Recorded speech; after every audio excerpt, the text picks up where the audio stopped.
Livro Rendição Absoluta, de Andrew Murray, capítulo 2. O fruto do Espírito é amor. Quero analisar mais pelo lado prático uma vida cheia do Espírito Santo e mostrar como essa vida se manifestará em nossa caminhada e conduta diária. Você sabe que no Antigo Testamento o Espírito Santo vinha frequentemente sobre os homens como o Espírito Divino de revelação, para revelar os mistérios de Deus ou para outorgar a eles poder para realizar a obra de Deus. Porém, até então, ele não habitava neles. Agora, muitos querem apenas o dom de poder do Antigo Testamento para a obra, mas sabem pouquíssimo a respeito do dom do Novo Testamento, do Espírito que habita, animizando e renovando a vida por completo. Quando Deus concede o Espírito Santo, seu grande objetivo é a formação de um caráter santo. Trata-se de uma dádiva de mente e disposição espiritual santas, e o que precisamos, acima de tudo, é dizer: preciso que o Espírito Santo santifique toda a minha vida interior para eu realmente poder viver a glória de Deus. Você poderia dizer que Cristo, ao prometer o Espírito aos discípulos, o fez para que eles tivessem poder para testemunhar. É verdade. Mas então, depois de eles receberem o Espírito Santo com tal poder, poder e realidades celestiais, o Senhor tomou posse de todo o ser deles de uma vez e assim os capacitou como homens santos para realizarem a obra com poder como tinham de fazer. Cristo falou de poder aos discípulos, mas o que acionou tal poder foi o Espírito enchendo todo o ser de cada um deles. Agora, desejo me debruçar sobre esta passagem encontrada em Gálatas 5:22. O fruto do Espírito é amor. Lemos que o cumprimento da lei é o amor, Romanos 13:10. O meu desejo é falar com duplo objetivo a respeito do amor como fruto do Espírito. Um deles é que essa palavra pode ser uma lanterna em nosso coração e nos dar uma referência pela qual sondarmos todos os nossos pensamentos acerca do Espírito Santo e toda a nossa experiência da vida santa. Testemo-nos por essa palavra. Tem sido nosso hábito diário buscar ser cheios do Espírito Santo com o espírito de amor? O fruto do Espírito é amor. Nossa experiência tem sido nos tornarmos mais amorosos enquanto obtemos mais do Espírito Santo? Quando clamamos pelo Espírito Santo, sua vinda deve ser o principal objetivo de nossa expectação. O Espírito Santo vem como um espírito de amor. Oh, se isso fosse realidade na Igreja de Cristo, quão diferente seria seu estado. Que Deus nos ajude a tomar posse dessa verdade simples e celestial de que o fruto do Espírito é amor, que se manifesta através da vida e que quando o Espírito Santo tomar posse dela de fato, o coração se encherá de amor verdadeiro, divino e universal. Uma das grandes razões pelas quais Deus não pode abençoar a sua igreja é a falta de amor. Quando o corpo está dividido, não pode fazer força. Na época de suas grandes guerras religiosas, quando a Holanda se destacava tão nobremente contra a Espanha, um de seus lemas era a unidade da força. Somente quando o povo de Deus se apresentar como um só corpo, único diante de Deus na comunhão do amor uns pelos outros, com profunda afeição diante do mundo com o amor que o mundo pode ver, só então terá poder para receber a bênção que pede a Deus. Lembre-se de que se um vaso que deveria estar inteiro, se partir em vários pedaços, não poderá ser enchido. Você poderá pegar um caco de um vaso, uma parte de um jarro e derramar um pouco de água sobre eles, mas se quiser o vaso cheio, ele precisará estar inteiro. Isso é literalmente verdadeiro no tocante à Igreja de Cristo.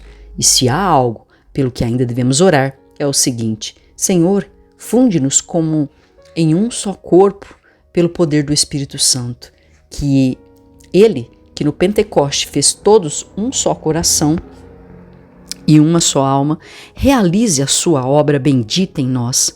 Louvado seja, Senhor, por podermos amar uns aos outros com o amor divino, porque o fruto do Espírito é amor. Entregar-se ao amor e o Espírito Santo virá.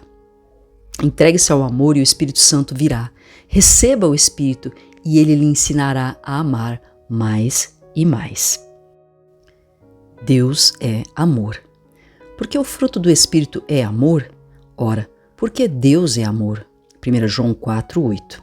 E o que significa isso? É a própria natureza e essência de Deus deleitar-se em se comunicar. Deus não é egoísta. Ele não guarda coisa alguma para si. A sua mente é sempre conceder. No sol, na lua e nas estrelas, e em todas as flores que você vê, e em todos os pássaros que estão no ar, e em todos os peixes do mar. Deus comunica vida às suas criaturas, e os anjos ao redor de seu trono, os serafins e querubins, que são chamas de fogo. De onde vem a glória deles? Isso tudo é porque Deus é amor e transmite a eles seu esplendor e sua bem-aventurança. Quanto a nós, seus filhos redimidos, Deus se agrada em derramar seu amor em nós. E por quê? Porque, como eu disse, Deus não guarda coisa alguma para si. Desde a eternidade, Deus teve seu Filho unigênito, o Pai deu a ele todas as coisas, e nada do que Deus tinha foi retido. Deus é amor. Um dos patriarcas da igreja disse que nós não podemos compreender melhor a Trindade do que como uma revelação do amor divino. O Pai, o amoroso, a fonte de amor, o Filho, o amado, o reservatório de amor, no qual o amor foi derramado, e o Espírito, o amor vivo que uniu os dois e depois transbordou para este mundo. O Espírito do Pentecostes, o Espírito do Pai e o Espírito do Filho é amor. E quando o Espírito vier a nós e a outros homens, ele será menos espírito de amor do que é em Deus? Isto é impossível. Ele não pode mudar a sua natureza. O Espírito de Deus é amor e o fruto do Espírito é amor. A humanidade necessita de amor. Por quê? Essa era a única grande necessidade da humanidade. Foi isso que a redenção de Cristo veio realizar, restaurar o amor a este mundo. Quando o homem pecou, por que pecou? O egoísmo triunfou. Ele buscou a si mesmo em vez de buscar a Deus. E veja só, Adão começa imediatamente a acusar a mulher de tê-lo desencaminhado. O amor por Deus desapareceu. O amor pelo ser humano se perdeu. Veja novamente sobre os dois primeiros filhos de Adão. Um se torna assassino do próprio irmão. Isso não nos ensina que o pecado havia roubado o amor do mundo? Ah, que prova tem sido a história da humanidade de que o amor se perdeu. Pode ter havido belos exemplos de amor até mesmo entre os pagãos, mas apenas com um pequeno remanescente do que foi perdido. Uma das piores coisas que o pecado fez ao homem foi torná-lo egoísta, porque o egoísmo é incapaz de amar. O Senhor Jesus Cristo desceu do céu como o Filho do amor de Deus. Deus amou ao mundo de tal maneira que deu o seu Filho unigênito. João 3,16. O Filho de Deus veio para mostrar o que é o amor e viveu o amor aqui na terra, em comunhão com seus discípulos, com compaixão pelos pobres e miseráveis, amando até mesmo seus inimigos, e morreu por amor. E quando retornou ao céu, quem ele enviou para cá? O Espírito de amor, para vir e banir o egoísmo, a inveja e a soberba e trazer amor de Deus ao coração do homem. O fruto do Espírito é amor. E qual foi a preparação para a promessa do Espírito Santo? Você conhece essa promessa que se encontra no capítulo 14 do Evangelho de João. Porém, lembre-se do que vem antes, no capítulo 13. Antes de prometer o Espírito Santo, Cristo deu um novo mandamento, e a respeito desse novo mandamento, disse coisas maravilhosas. E uma delas foi: assim como eu vos amei, também vos amei uns aos outros. Para eles, seu amor até a morte deveria ser a única lei de conduta e relacionamento de uns para com os outros. Que mensagem àqueles pecadores, aqueles homens repletos de soberba e egoísmo. Cristo disse: aprendam a amar uns aos outros como eu os amei. E pela graça de Deus, eles o fizeram. Quando chegou o Pentecostes, eles eram um só coração e uma só alma. Cristo fez isso por eles. Agora, ele nos chama para permanecer e andar em amor. Ele exige que, embora um homem o odeie, você ainda o ame. O O amor verdadeiro não pode ser vencido por coisa alguma existente no céu ou na terra. Quanto mais ódio existe, mais o amor triunfa em tudo e demonstra sua verdadeira natureza. Esse é o amor que Cristo ordenou que seus discípulos exerçam. O que mais ele disse? Nisto conhecerão todos que sois meus discípulos, se tiverdes amor uns aos outros. João 13:35. Todos vocês sabem o que é usar um distintivo. E com efeito, Cristo disse aos seus discípulos: eu vos dou um distintivo, e esse distintivo é o amor. Essa deve ser sua marca. Ela é a única coisa existente no céu ou na terra pela qual os homens poderão me conhecer. Não começamos a temer que o amor tenha fugido da terra? Que se perguntássemos ao mundo: você nos viu usando o distintivo do amor? Ele nos responderia: não. O que ouvimos falar da Igreja de Cristo é que não há uma parte sequer onde não haja brigas e separação. Supliquemos a Deus com um só coração, que possamos usar o distintivo do amor de Jesus. Deus é suficiente para concedê-lo. O amor vence o egoísmo. O fruto do Espírito é amor. Por quê? Porque nada além do amor consegue expulsar ou vencer o nosso egoísmo. O ego é a grande maldição, seja em sua relação com Deus, com nossos semelhantes em geral ou com os outros cristãos. Pensando em nós mesmos e buscando os próprios interesses, o ego é a nossa maior maldição. Porém, louvado seja Deus. Cristo veio para nos redimir de nós mesmos. Às vezes falamos sobre libertação da vida para si mesmo, e graças a Deus por toda a palavra que possa ser dita acerca disso para nos ajudar, mas temo que algumas pessoas pensem que a libertação da vida para si mesmo significa que agora não terão mais problemas enquanto servem a Deus e se esquecem de que a libertação da vida para si mesmo significa ser um vaso transbordando de amor por todos durante o dia inteiro. Aí está o motivo pelo qual muitas pessoas oram pelo poder do Espírito Santo e recebem algo, mas é tão pouco, pois oram por poder para a obra e poder para bênçãos, mas não ora por poder para a libertação total do seu eu. Isso significa não apenas o eu justo no relacionamento com Deus, mas também o eu que não ama ao interagir com os outros. E a libertação. O fruto do Espírito é amor. Trago a você a gloriosa promessa de Cristo de que Ele é capaz de encher o nosso coração de amor. Às vezes, muitos de nós nos esforçamos muito para amar.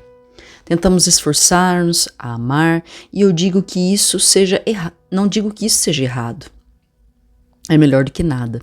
Contudo, o fim é sempre muito triste. Tal pessoa precisa confessar: eu falho continuamente. Por que motivo? Simplesmente porque nunca aprendeu a acreditar e aceitar a verdade de que o Espírito Santo pode derramar o amor de Deus em seu coração. Geralmente, este texto bendito tem sido limitado. O amor de Deus é derramado em nosso coração. Romanos 5:5.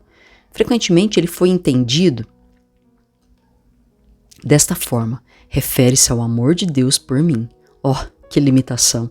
Isso é apenas o começo. O amor de Deus é sempre o amor de Deus em sua totalidade, em sua plenitude, com o poder inerente. Assim, esse amor de Deus para mim salta de volta para Ele com um amor e transborda para os meus semelhantes.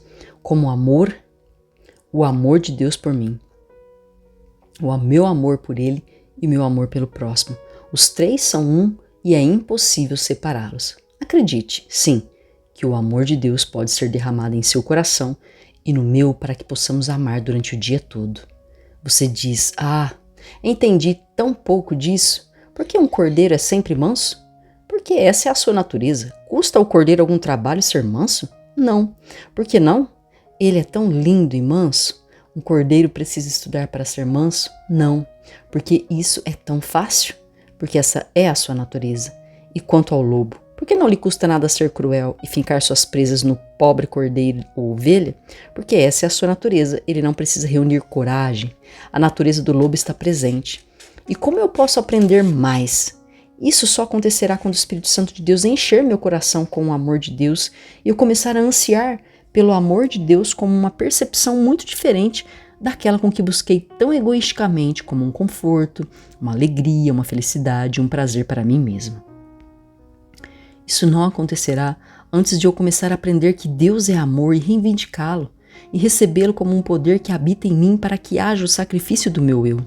Não antes de eu começar a ver que minha glória e bem-aventurança é ser semelhante a Deus e a Cristo e a desistir de tudo que há em mim em benefício dos meus semelhantes. Que Deus nos ensine isso. A divina bem-aventurança do amor com que o Espírito Santo pode encher o nosso coração. O fruto do Espírito é amor. O amor é a dádiva de Deus. Pergunto novamente, por que deve ser assim? E minha resposta é, sem isso não podemos vivenciar dia a dia a vida de amor. Quando falamos sobre a vida consagrada, com que frequência temos de falar acerca de temperamento, e às vezes algumas pessoas dizem, você dá muita importância ao temperamento. Não pense que possamos dar demasiada relevância a ele. Pense por um momento em um relógio e no que os seus ponteiros significam. Os ponteiros me dizem que o que está dentro do relógio, e se eu vejo que os ponteiros estão parados ou marcando a hora errada, ou que o relógio está lento ou rápido, digo que algo na engrenagem não está funcionando adequadamente. O temperamento é exatamente semelhante à revelação que o relógio fornece do que está ocorrendo por dentro dele. O temperamento comprova se o amor de Cristo está ou não enchendo o coração. Muitos acham mais fácil ser santos e felizes na igreja, nas reuniões de oração ou no trabalho diligente e fervoroso para o Senhor do que na vida diária com esposa e filhos. Mais fácil ser santo e feliz fora do lar do que dentro dele. Onde está o amor de Deus? Em Cristo. Deus preparou para nós uma redenção maravilhosa em Cristo e anseia por fazer de nós algo sobrenatural. Será que aprendemos a ansiar por isso, pedir por isso e esperar por isso em sua plenitude? Depois há a língua. A língua. Às vezes falamos da língua quando falamos de uma vida melhor e vida tranquila, mas apenas pense na liberdade que muitos cristãos dão à sua língua.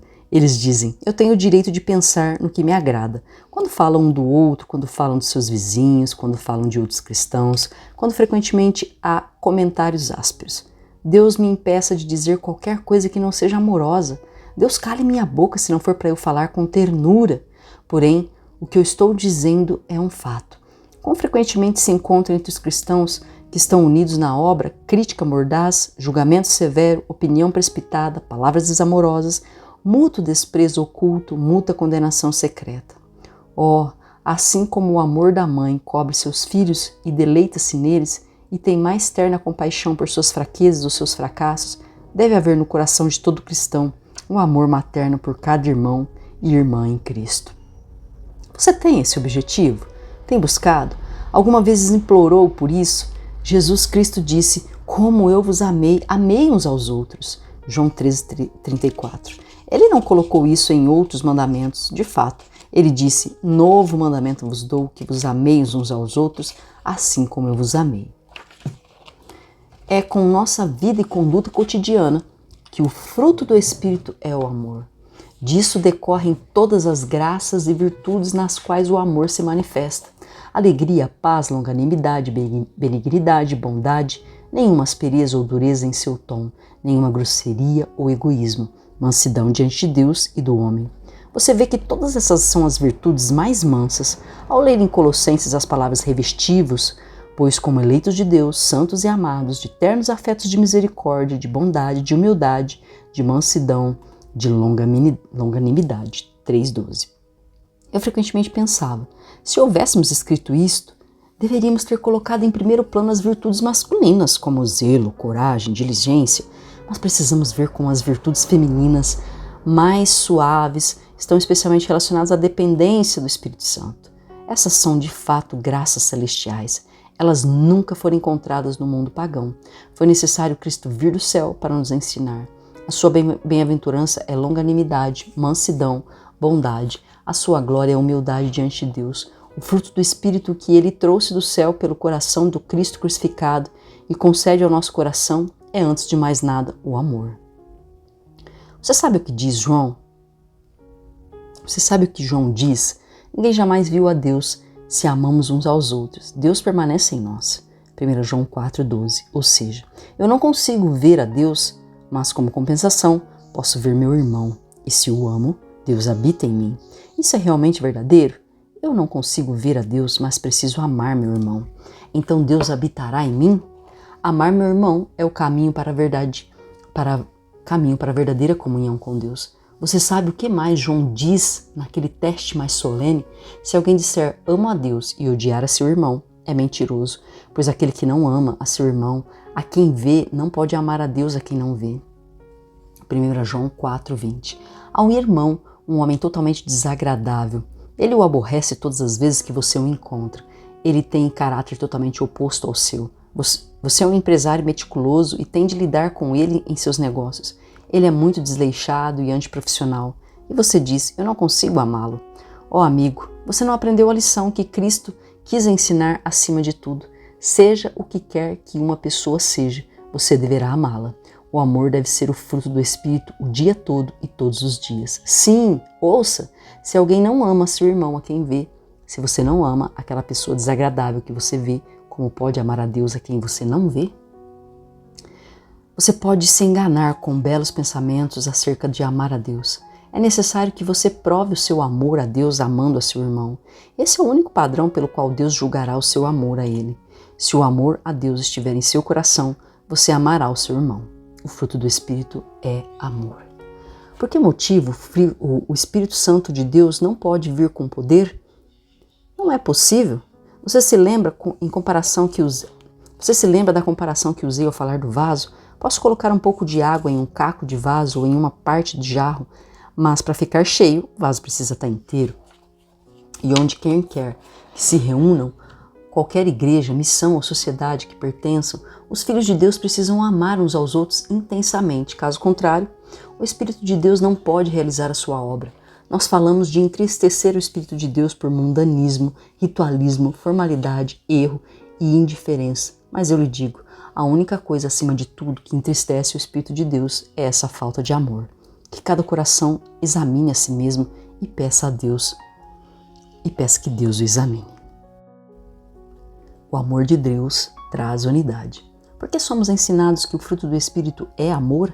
Porque o Espírito de Deus veio para fazer do nosso cotidiano uma demonstração do amor divino e uma revelação do que Deus pode fazer por seus filhos. Nos capítulos 2 e 4 de Atos, lemos que os discípulos tinham um só coração e uma só alma. Durante os 3 anos que caminhavam com Cristo, jamais tinham vivido com o tal Espírito. Todo o ensino de Cristo não pode torná-los um coração e uma só alma. Um só coração e uma só alma. Porém, o Espírito Santo veio do céu e derramou o amor de Deus no coração deles. Então, eles passaram a ter um só coração e uma só alma. O mesmo Espírito Santo que trouxe o amor do céu ao coração deles precisa nos encher também. Qualquer coisa menos que ele será insuficiente. Assim como Cristo fez, alguém poderia pregar o amor durante 3 anos com a língua de um anjo, mas isso não ensinaria pessoa alguma a amar. Se o poder do Espírito Santo não viesse sobre ela para trazer o amor do céu ao seu coração.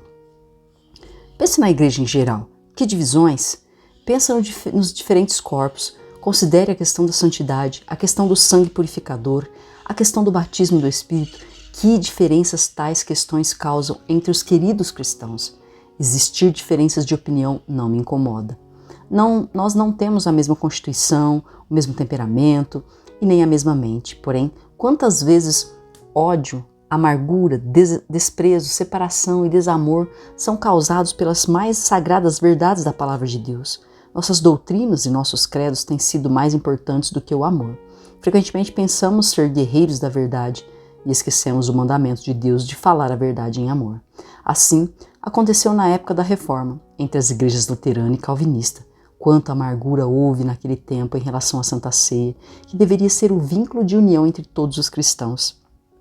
E assim, ao longo dos tempos, as mais amadas verdades de Deus se tornaram montanhas que nos separam. Se quisermos orar com poder, se quisermos esperar que o Espírito Santo venha com poder e se quisermos de fato que Deus derrame seu Espírito, precisamos entrar em uma aliança com Deus de que nos amaremos mutuamente com amor celestial.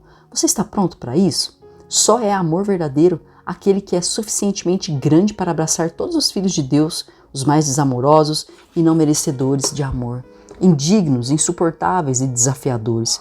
Se o meu voto, rendição absoluta a Deus, for verdadeiro, e deve significar rendição absoluta para ser preenchido pelo amor divino, ser um servo do amor para amar cada filho de Deus ao meu redor, o fruto do Espírito é amor. Ó Deus, Deus fez algo maravilhoso ao dar a Cristo, que está à sua destra, o Espírito Santo, para vir do coração do Pai e de seu amor eterno. E como desagradamos o Espírito Santo a um mero poder pelo qual temos de fazer o nosso trabalho, Deus nos perdoe. Que o Espírito Santo seja honrado como o poder que nos preenche com a própria vida e natureza de Deus e de Cristo. A obra cristã requer amor. O fruto do Espírito é amor. Eu volto a perguntar, por que é assim? E vem a resposta. Esse é o único poder do cristão. Esse é o único poder no qual os cristãos realmente podem realizar a sua obra. Sim, ele é aquilo de que precisamos. Não queremos apenas o amor que nos liga uns aos outros, mas também o amor divino em nossa obra pelos perdidos ao nosso redor. Não é frequente empreendermos uma grande quantidade de trabalho, assim como os homens empreenderam a obra de filantropia, com um espírito natural de compaixão por nossos semelhantes? Não costumamos realizar a obra cristã porque nossos ministros ou nosso amigo nos chama para isso? E não é com frequência que realizamos a obra cristã com certo zelo, mas sem termos sido batizados em amor? Frequentemente as pessoas perguntam, o que é o batismo de fogo? O batismo com fogo? Eu já respondi mais de uma vez que não conheço outro fogo semelhante ao fogo de Deus, o fogo do amor eterno que consumiu o sacrifício no Calvário. O batismo em amor é aquilo que a igreja necessita e para a obtermos precisamos começar imediatamente a nos prostrar diante de Deus em confissão e implorar: Senhor, permite que o amor do céu flua para dentro do meu ser. Estou entregando a minha vida para orar e viver como alguém que se rendeu, a fim de que o amor eterno habite e preencha o meu coração. Sim, se o amor de Deus estivesse em nosso coração, quanta diferença ele faria. Existem centenas de crentes que dizem, eu trabalho para Cristo e sinto que poderia trabalhar com muito mais afinco, mas não tenho o dom. Não sei como, nem por onde começar, não sei o que posso fazer. Irmão, irmã, peça a Deus para batizar você com o espírito de amor, e o amor encontrará o caminho. O amor é um fogo que eliminará todas as dificuldades. Você pode ser um homem tímido e hesitante que não consegue falar bem, mas o amor pode romper todas as barreiras. Deus nos encha de amor. Precisamos dele para a nossa obra. Você leu muitas histórias comoventes de amor, manifesto e declarou, que lindo. Eu ouvi uma não faz muito tempo. Uma senhora havia sido convidada a falar em um abrigo onde havia várias mulheres pobres. Quando chegou lá e foi até a janela com a diretora, viu do lado de fora uma pessoa miserável sentada e perguntou, quem é aquela? A diretora respondeu, ela ficou conosco 30, 40 vezes e sempre voltou a sair. Nada podemos fazer por ela, muito vulgar e difícil de lidar, porque a senhora disse, é preciso que ela entre. Porém, a senhora disse, é preciso que ela entre. Diante disso, a diretora disse, estávamos à sua espera. O grupo está reunido e você tem apenas 1 hora para palestrar. A senhora respondeu, não, isso é mais importante. E foi para fora, onde a mulher estava sentada e disse, minha irmã, qual é o problema? Eu não sou sua irmã, foi a resposta. Então a senhora colocou a mão sobre o ombro dela e disse, sim, eu sou sua irmã e amo você. E assim falou até o coração da pobre mulher ser comovido. A conversa durou algum tempo e o grupo esperava pacientemente. Por fim, a senhora trouxe a mulher para a sala. Lá estava a pobre criatura, miserável, degradada, repleta de vergonha. Ela recusou sentar-se em uma cadeira, mas sentou-se em um banquinho ao lado da cadeira da palestrante, que permitiu que a mulher recostasse nela e pôs um dos braços em torno do pescoço da pobre mulher, enquanto falava às pessoas reunidas. E aquele amor tocou o coração da mulher. Ela havia encontrado alguém que realmente a amava, e aquele amor deu acesso ao amor de Jesus. Deus seja louvado. Há amor na terra, no coração dos filhos de Deus. Mas, que houvesse mais. Deus, batiza nos nossos ministros com temor, com um terno amor, nossos missionários, nossos leitores da Bíblia, nossos obreiros e nossas associações de rapazes e moças. Que Deus comece conosco agora e nos batize com amor celestial. O amor inspira intercessão. Repito, Só o amor pode nos capacitar para uma obra de intercessão. Eu disse que o amor precisa nos preparar para o nosso trabalho. Você sabe qual é o trabalho mais difícil e mais importante que precisa ser feito por este mundo pecaminoso? É a obra de intercessão. A determinação de ir até Deus e dedicar-se tempo em segurar Ele. Um homem pode ser um cristão fervoroso, um ministro zeloso e pode fazer o bem, mas ai de mim. Quão frequentemente ele precisa confessar que pouco sabe acerca do que é demorar-se com Deus. Que o Senhor nos dê a grande dádiva de um espírito intercessório, um espírito de oração e súplica. Permita-me pedir-lhe em nome de Jesus, para não deixar passar um dia sem orar por todos os santos e por todo o povo de Deus. Percebo que há cristãos que pensam pequeno sobre isso. Percebo que existem grupos de oração onde se ora pelos membros, não por todos os crentes. Eu lhe imploro, dedique tempo a orar pela Igreja de Cristo. É correto orar pelos não cristãos, como eu já disse.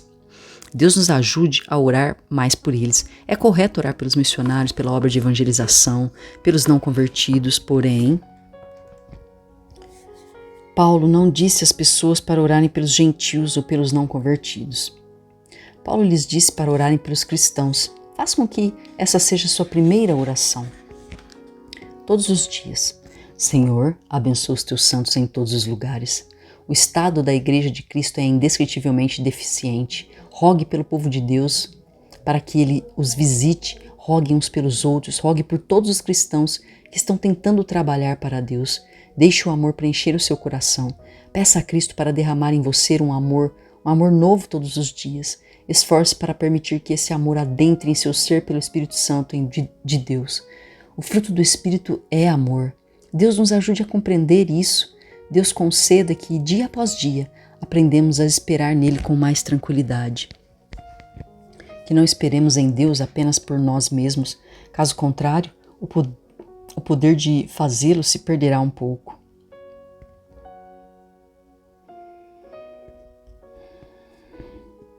Em vez disso, que nos entreguemos ao ministério e ao amor pela intercessão e oremos mais pelo povo de Deus ao nosso redor, pelo espírito de amor que está em nós e neles e pela obra do Senhor na qual estamos engajados. Certamente a resposta virá e a nossa espera em Deus será uma fonte de bênçãos e poder incalculáveis. O fruto do Espírito é amor. Você precisa confessar diante de Deus alguma falta de amor? Então confesse e diga diante deles: ó Senhor, eu confesso a minha dureza de coração, a minha falta de amor. Então, ao lançar aos seus pés essa falta, creia que o sangue de Jesus o purifica e ele vem com seu poder soberano, purificador e salvador para libertá-lo e que o Senhor dará a você o seu Espírito Santo. Oração. Pai, estou cercado e entrincheirado por uma cultura que apresenta o teu amor como simplista, como abraços gratuitos e justiça, prêmios para todos, ou porções e porções de prosperidades. O teu amor parece ser o atributo mais mencionado e menos compreendido por qualquer um de nós. Amplia-me a visão do teu amor e, ao fazê-lo, concede-me a capacidade de amar as pessoas como tu verdadeiramente as ama. Ampla, profunda e totalmente, e com santidade, retidão, fidelidade, às tuas palavras e aos teus mandamentos. Ajuda-me a compreender mais plenamente que o amor não é algo que eu invoco por meu próprio poder, e sim que ele é o fruto do teu Espírito que habita em mim, auxiliando-me, guiando-me, enchendo-me. Ensina-me a amar os outros como tu me amas, imparcial, plena e incondicionalmente. Em nome do teu Filho Jesus, que demonstrou o teu amor por nós e o amor dele por ti, obedecendo ao Senhor e entregando a vida dele na cruz. Amém.